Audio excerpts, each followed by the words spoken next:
Bonjour. Alors, aujourd'hui, on va passer à des notes concernant un cours intéressant sur la connaissance historique.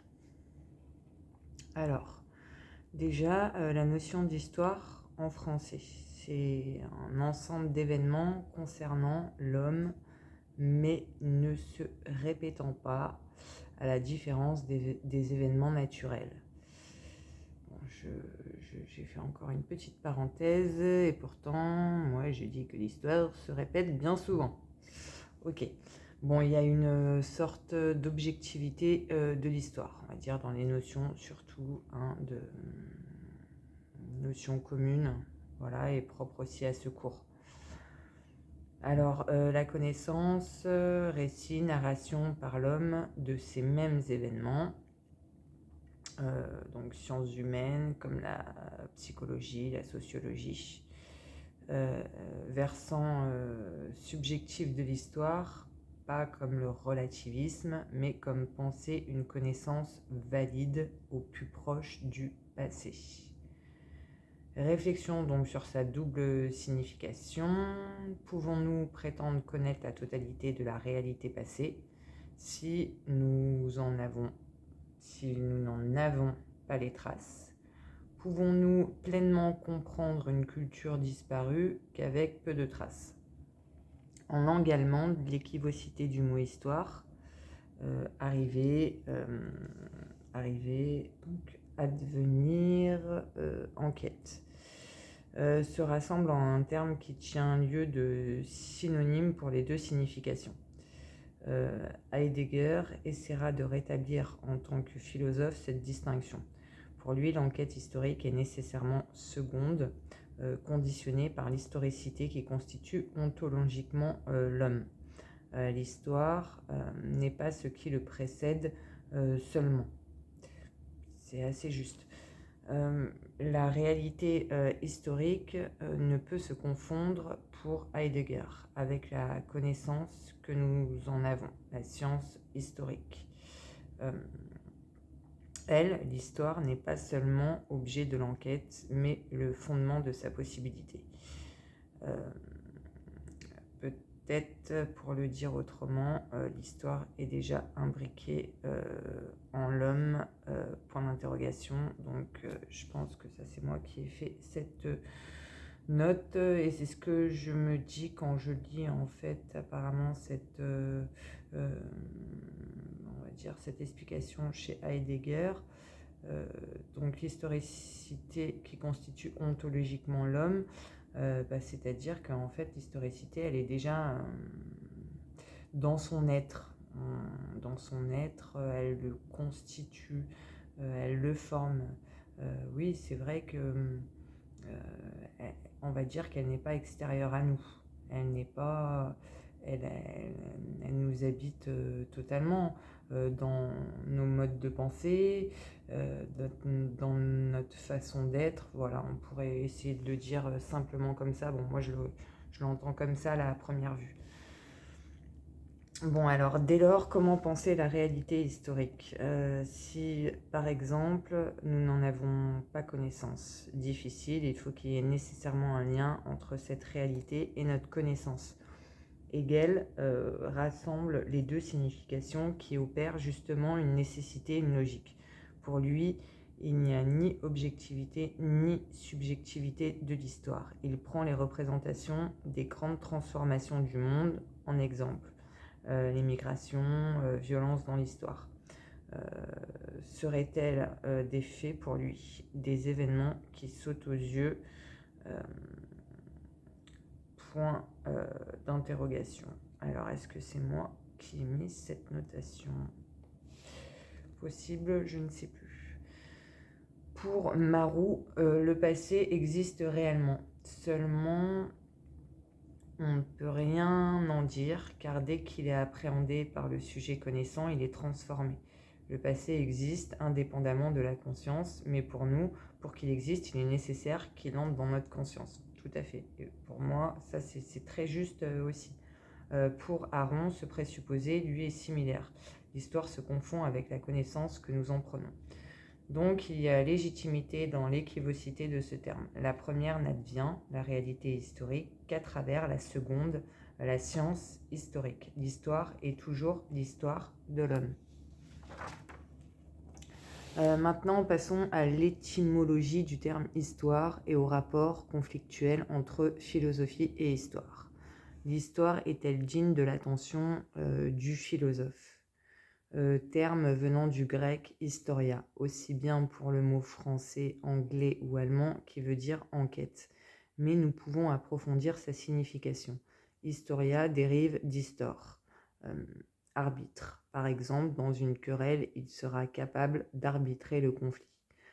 Agamemnon, dans l'Iliade, est désigné comme histor pour désigner les vainqueurs d'une course de chevaux auquel il n'aurait pas assisté. Donc on voit le caractère subjectif de cette entreprise, celui qui juge, qui arbitre, qui détermine ce qui est le plus juste. Historia, par contre, c'est l'enquête, le processus dynamique aboutissant à un résultat statique, le récit. C'est l'observation des faits empiriques. Donc l'historia, en premier lieu, n'est pas liée au passé humain. C'est une enquête sur la réalité sensible. Les premiers penseurs de la Grèce, Thalès, Empédocle,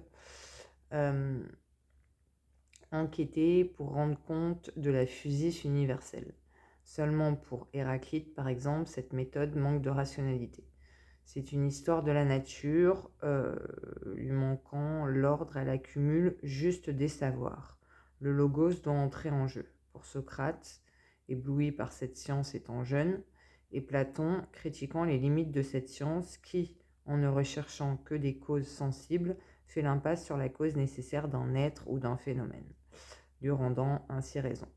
Donc, en premier lieu, l'historia est l'observation des éléments naturels susceptibles de changement. Par exemple, regroupement, classification des espèces naturelles, plantes, minéraux. C'est depuis Hérodote, 5e siècle avant Jésus-Christ, que le terme évolue. Ça advient avec le conflit qui oppose les Grecs et les Perses. Et à ses yeux, il ne faut pas que ce conflit tombe dans l'oubli de l'humanité. Grands exploits ou travaux des hommes soient oubliés. 3 visées, remémoration, conservation, grandeur des événements. Visée explicative, rationnelle, expliquer les causes humaines, géographiques, climatiques, bouleversements politiques, culturels. Capacité de juger, rendre raison, qualifier ce qui est grand, être un fin limier, n'ayant lui-même sûrement pas été acteur du conflit, répertorier les témoignages, leur pertinence. Il doit favoriser les plus vraisemblables et émettre des hypothèses. Cependant, Hérodote utilise encore des références poétiques. Ce n'est qu'à partir de Thucydide, histoire de la guerre du Péloponnèse, que l'histoire s'affranchira des mythes et des dieux. Thucydide nous dit que les poètes nous charment les oreilles et qu'il se veut rationnel en n'accordant pas sa foi au premier venu ni à son opinion. Pour la restitution des événements, c'est un travail de dur labeur, car chacun prend l'intérêt de son parti. L'histoire est, qu'elle soit humaine ou naturelle, étude de quelque chose de sensible. C'est pas un concept ni une idée, c'est étude de la singularité d'événements ne se produisant qu'une fois. Étude du changement, devenir et disparition, étude de la contingence, être pas absolument nécessaire. On peut de prime abord se dire que la philosophie, se souciant du concept, de l'idée, du nécessaire et de l'universel, ne sera pas copine avec l'histoire. C'est Kant qui réintroduira leur lien étroit à l'époque moderne. Donc, on va dire, les questions qui se soulèvent et les problèmes liés à la connaissance historique. Alors, certitude et nécessité de la croyance. Histoire, connaissance indirecte. Par traces, témoignages, documents, traces, signes, donc médiates. 2 difficultés s'imposent. Événements jamais saisis entièrement, limite d'une connaissance absolue. Absence de certitude comme une démonstration logique, car réalité disparue. Témoignages se contredisant. Donc cela implique un certain degré de croyance, comme le disait saint Augustin. Ce n'est pas une science, mais une foi. Dialogue de saint Augustin sur le maître. Je le crois plutôt que je ne sais. Le danger serait de raconter des histoires et non raconter l'histoire. La limite à ne pas franchir sur la connaissance historique, exigence depuis Thucydide. Comment l'historien peut ne pas tomber dans le scepticisme? Rappelons que depuis Platon, opposition notable entre croyance ou opinion et connaissance authentique. Hume s'intéresse à la question dans le traité de la nature humaine. Témoignages, donc quelles sont la valeur des témoignages? Plus la chaîne est longue, plus le risque de douter est démultiplié, car amplification de la déformation des discours. Ouais, on peut prendre l'analogie de la rumeur, par exemple.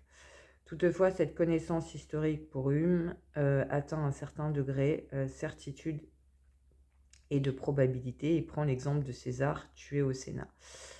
Qu'en est-il de la véracité des témoignages? Hume traite dans l'enquête sur l'entendement humain de ce problème. Nous accordons foi aux témoignages humains dans la mesure où ils se recoupent. Il fait référence au récit des miracles. Les hommes ont une sorte d'inclination à la vérité et une honte quand ils mentent. On n'accorderait aucune foi en la parole d'un homme en proie au délire. La force d'un argument pour lui se détruirait dans la contradiction, dans l'intérêt du rapporteur, dans l'hésitation ou dans la grande affirmation. Autre problème des récits merveilleux, il y a doute, si merveilleux, si connaissance empirique naturelle est déformée, la capacité de mensonge de l'homme. C'est notre bon sens qui doit être mis en alerte, un mort revenant à la vie. Homme nous dit que cette parenthèse est étrange, pas homme, Hume nous dit que cette parenthèse est étrange, tandis que le mensonge chez l'homme moins.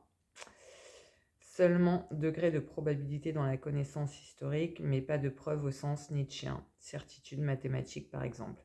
Ça ne veut pas dire que l'histoire n'atteint pas un certain degré de vérité, oui ça disons-le bien, et qu'elle n'est pas une connaissance. Ce n'est pas une croyance aveugle ou incertaine, c'est l'examen de signes ou de traces du passé. Pour Marou, cette foi est nécessaire, sans cela il n'y aurait même pas d'action. Dans la vie, il fait référence à saint Augustin qui montre que la foi est dans nombre de connaissances issues d'autres domaines et qu'elle n'en est pas moins douteuse. De plus, revenons à l'observation directe ou la lecture indirecte de l'événement et qui en constituerait sa connaissance. Supériorité de la première sur la seconde à nuancer. Napoléon dira que la bataille de Waterloo lui est devenue incompréhensible. Le nez dedans, la proximité nous plongerait dans l'obscurité. L'éloignement et le temps éclairciraient les choses. Ce serait un regard intelligible, comme nous dit Marou, un regard apaisé, sorti de la chaleur des combats. Donc la distance serait favorable à la critique, source inaccessible aux contemporains. Le témoignage n'est pas tant ce qu'il dit, mais ce qu'il révèle des normes d'une époque. Bloch nous donne l'exemple des mémoires de Saint-Simon, à la cour de Louis XIV, qui, ce qu'il dit ou ne dit pas, est révélateur d'une époque, d'une société, d'un individu, son amour et ce qu'il méprise. Alors, après, au niveau des interprétations et des perspectives. Documents lus et interprétés selon plusieurs points de vue. Intérêt subjectif des historiens. L'histoire avant concernant les grands de ce monde. Avec la pensée démocratique, c'est l'histoire des peuples. Caractère de la recherche perspectiviste, ancrée dans une culture, une époque, qui oriente le mode de lecture. Deux lectures différentes peuvent se compléter. Aborder des modes de compréhension différents. Pluralité des systèmes d'interprétation, sous l'angle culturel et économique par exemple. Aron nous parle de l'équivocité, de la pluralité et de l'inépuisabilité d'une réalité historique. Position naïve du positivisme, décrire les faits tels qu'ils sont objectivement. Impossible car il y a toujours et nécessairement des choix subjectifs, angles de recherche qui sont opérés. Bon, moi, ça me fait penser par exemple à des angles journalistiques. Voilà, on pourrait citer là aujourd'hui de nos jours par exemple Quotidien avec un regard toujours un peu sarcastique, bon, on va dire un peu bobo aussi quelquefois. En fait, chaque journaliste, hein, on le voit bien, a son angle, oui, c'est ça, de recherche et son angle de traitement de l'information, ce qu'il va choisir, ce qu'il va laisser. Euh, voilà, il y a toujours un angle et c'est vrai que les faits, euh, clairement, on ne peut pas présenter ces faits comme, on va dire, comme une vérité absolue ou comme une réalité absolue. On dira alors quelle réalité peut-être selon un angle de vue, un point de vue. Du coup, la recherche n'est pas une réalité toute faite, mais demande un effort d'interrogation actif. Pluralité indéfinie sans limite, assurément pas. Le révisionnisme, qui n'est pas en ce sens qu'il ne réinterprète pas l'histoire, mais nie des crimes contre l'humanité. Négationnisme. Par exemple, le révisionniste dit que tout témoignage direct apporté par un juif est fabulation. Tout document écrit avant la libération est un faux. Les chambres à gaz n'existent pas. Bon, voilà, on va dire, c'est une critique hein, du négationnisme, hein, voilà, qui nie les crimes de l'humanité. Hein. Entendons-nous bien là-dessus, hein, quand je viens de dire les chambres à gaz n'existent pas. Ensuite, au niveau de la subjectivité, alors critères d'objectivité et d'impartialité devant relever de la science historique. L'historien grec Polybe nous dit que l'histoire a une visée de vérité. Il faut condamner toute fausseté, pas de parti pris, d'écrire simplement. Fénélon nous dit plus tard que l'historien ne doit pas faire un étalage de son érudition, mais qu'il doit rendre compte sans parti pris des personnages liés à l'événement et des événements eux-mêmes sans jugement. C'est le lecteur qui en fera sa propre interprétation. Seulement, difficulté double de cette exigence d'objectivité. D'abord, étude d'événements impliquant des humains, donc affects et passions étroitement liés. Ce n'est pas l'étude des sciences naturelles expliquant les phénomènes, mais sciences humaines, comprenant ou tentant de comprendre. Loi naturelle, explication causale derrière une loi universelle, chute des corps par exemple. Pour les sciences de l'homme, on ne peut en rendre compte que d'une façon matérielle. L'homme a une conscience, une intériorité, on peut comprendre ce qu'il a vécu car on l'a déjà vécu. Jalousie, colère, par exemple. L'historien doit construire un récit suivant des faits qu'il jugera signifiants. C'est ça, oui, les signifiants. Signifiants qu'on retrouve dans beaucoup de théories, ouais, d'interprétation. Les signifiants. Autant chez Lacan, les signifiants. Ouais, voilà, ce que les mots veulent dire en fait, c'est ça, les signifiants. Donc, revenons-en à mes notes. L'ordre ne lui est pas donné. Hypothèse émise, mise en intrigue. Marot nous évoque l'absurdité du critère objectif en décrivant l'assassinat de César avec des instants et des coordonnées géographiques, des nombres d'individus et des qualifications de trajectoire. Enlever les intentions des hommes et on n'y comprend plus rien. Danger de l'anachronisme, compréhension difficile, voire impossible, si les individus sont d'une époque lointaine, d'une culture différente. Paul Venn nous dit, par exemple, concernant les Grecs, s'ils croient à leur mythe, que c'est impossible à dire car ils n'avaient déjà pas la même notion de croyance que la nôtre et qui en plus évolua au cours de leur époque. Comment donc concilier cette exigence de vérité et d'objectivité avec cette subjectivité ? Il faut dépasser cette méprise et redonner du sens à la subjectivité nécessairement imbriquée dans la connaissance historique, et donc dans le critère objectif. Ce n'est pas une subjectivité arbitraire et sans règle, c'est une subjectivité éclairée, bonne, comme nous dirait Ricoeur. Elle choisit ses sources, cherche une cohérence dans les faits, il y a une exigence théorique. Voilà, c'est pas balancer du tout et du n'importe quoi, ou on pourrait le dire, l'interpréter de n'importe quelle façon. Voilà, il y a une exigence théorique. Kant, d'ailleurs, opéra une véritable révolution à l'époque moderne sur la constitution de la connaissance qui ne vient pas uniquement de l'extérieur, mais est interprétée par notre esprit. Subjectivité transcendantale, constitutive de l'objectivité. Subjectivité, objectivité liée. Pour Ricoeur, il y a autant de niveaux d'objectivité que de comportements méthodiques. Donc l'histoire ajoutera une nouvelle province à cet empire, différent de l'objectivité de la physique ou biologie, mais tout aussi digne. Alors, donc, histoire, science et philosophie. Valeur et sens de l'histoire. Comme les êtres humains sont contingents pendant longtemps, la philosophie a refusé de l'étudier car elle n'était pas une science à ses yeux. Opposition, science et histoire. Dévalorisation philosophique. Depuis, alors, la prétention philosophique. Donc, du coup, on peut le voir comme ça, sous cet œil. Donc, du coup, depuis Platon et Aristote, science universelle et nécessaire. L'époque moderne ajoute les critères de répétitivité et donc possibilité de les prévoir, phénomènes naturels. L'histoire porte donc sur des phénomènes sensibles contingents. Elle ne peut prétendre à une épistémé authentique.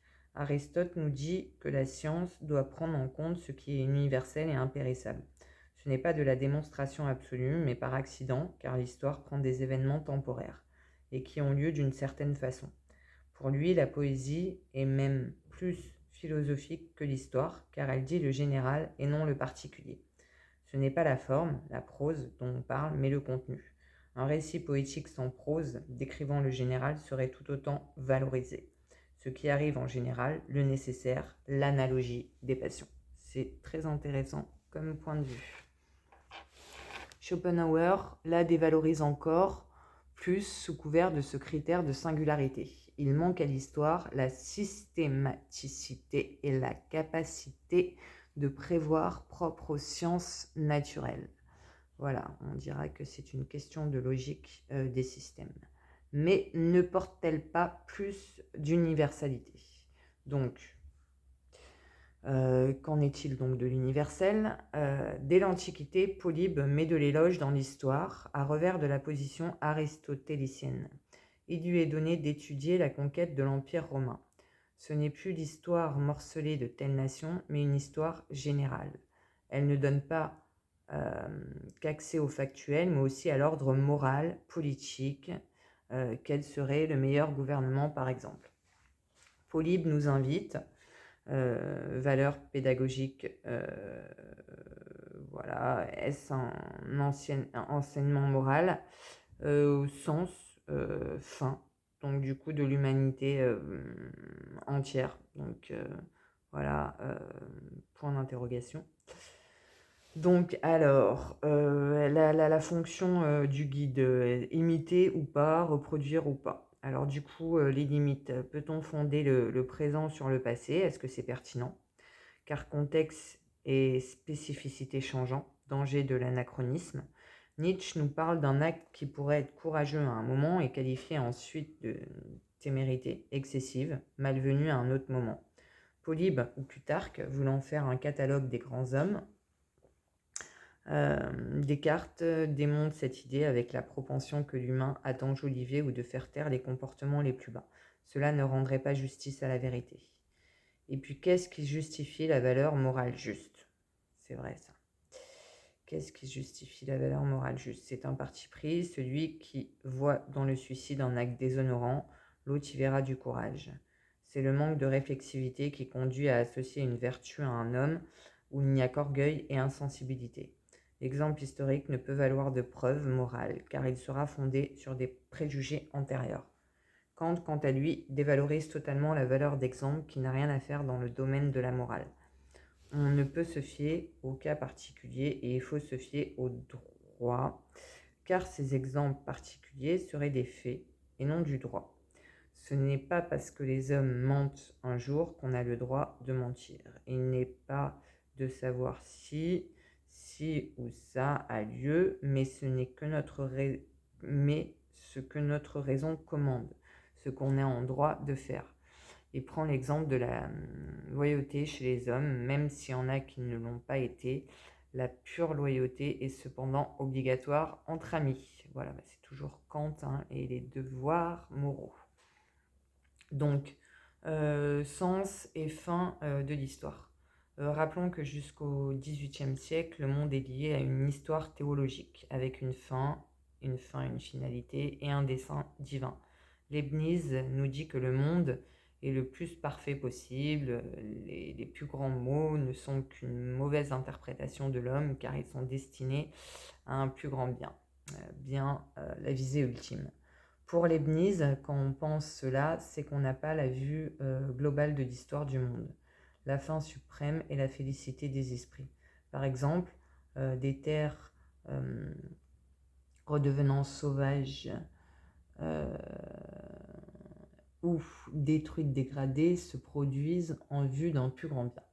Kant y voit deux objections, donc deux limites. Déjà, trois manières de penser le monde et la fin donc du coup de l'histoire. Terrorisme, le pire, décadence morale et extinction de l'homme. L'optimisme, progrès moral de l'humanité, providence liée au bien. Et l'abdéritisme, monde, ordre, chaos, folie, ni ordre ni fin.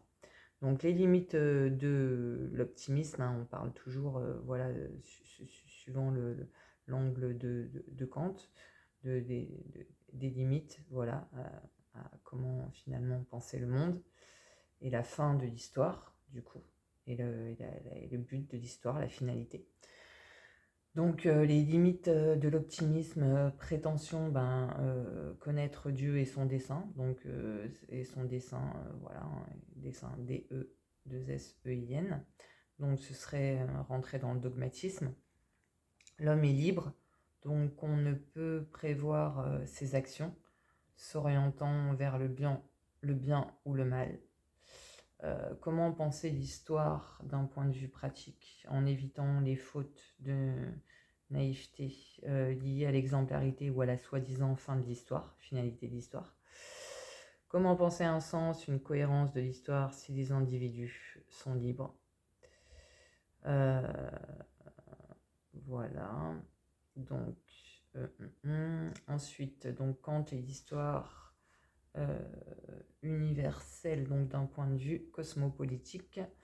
Il ne se fait pas historien, mais réfléchit sur l'histoire universelle dans son ensemble, en philosophe, selon un point de vue et une idée, pas de valeur objective. Idée égale pensée et pas connaissance.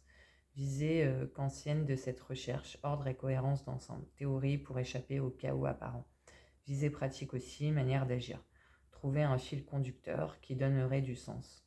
Homme soumis à un certain déterminisme, cause naturelle, seulement c'est un être libre, volonté, capacité d'agir. Histoire, intersection entre nature et liberté. Liberté en quelque sorte nouménale. Et phénoménale, nature, serait le déterminisme. Pour Kant, il est impossible de prévoir les phénomènes comme les mariages, les naissances, la mort. Cependant, nous pouvons énoncer des lois statistiques, déterminer des probabilités. On pourrait, selon Kant, avec ces lois, adopter un plan général et faire comme si l'histoire était orientée vers une fin morale. Comme nous sommes des êtres de passion et de raison aussi. L'histoire serait là pour nous faire développer notre raison, notre moralité. Du coup, alors, principe téléologique, donc Aristote, la nature ne fait rien en vain. Développement de la raison ne peut se faire individuellement, a besoin des générations pour se développer. But de l'homme tend vers ce but. Donc ce serait un principe téléologique. Autre proposition, comme l'être développe sa raison, ce n'est plus le bonheur qu'il doit atteindre en premier lieu, mais un usage digne de la raison, estime raisonnable de soi. Ensuite, la réalisation de l'insociable sociabilité qui développe la raison et non un profond état de paix. Le développement de la culture se fait sur un fond de nature. Ensuite, la société civile permettant un maximum de liberté, se surpasser avec l'antagonisme, plus recherche du bien-être, avec des limites légales dans un cadre juridique. Pas vivre seul, métaphore de l'arbre, mais en société. Vivre ensemble, c'est se surpasser, s'élever, élever notre raison.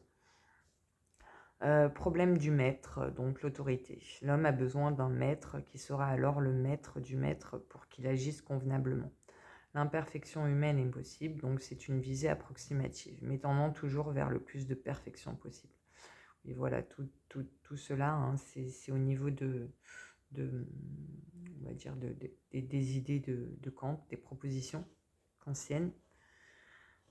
Problème de la pluralité des États, cosmopolitisme, penser un droit international, malgré la perfection interne d'un État, il ne peut penser qu'en lui-même nécessairement soumis à la politique extérieure. Les États en guerre ne peuvent travailler sur leur développement de leurs propres capacités dues à l'épuisement engendré. Un état de paix intérieure sans paix extérieure n'est pas une perfection. Les hommes sont civilisés, loin d'être moralisés, ne s'élevant pas encore à l'universel.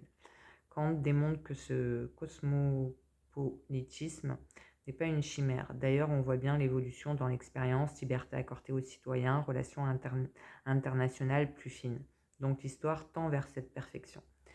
Perspective de fin philosophique, pas objectif, mais d'un point de vue théorique. Remettre de l'ordre, comprendre la chute des empires, développement des démocraties, liberté de l'homme. Pratique, ne pas désespérer de l'humanité, perspective consolante sur l'avenir. Et voilà, nous arrivons au terme de cette première partie sur la question de l'histoire.